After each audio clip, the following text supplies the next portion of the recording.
You're welcome to the Voice of Igbo Wisdom, where we bring to life ancient adages. In today's episode, our adage is brought to us by our daughter, Chidebube. Let's hear her. Aha m bụ Nwaada Chidiebube.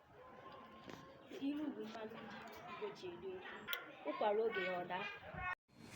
Literal translation: when the breadfruit reaches its time, it falls. Breadfruit is okwa, and it means that everything in life happens at the right time. It also means when the moment is ripe, the outcome or result will naturally come.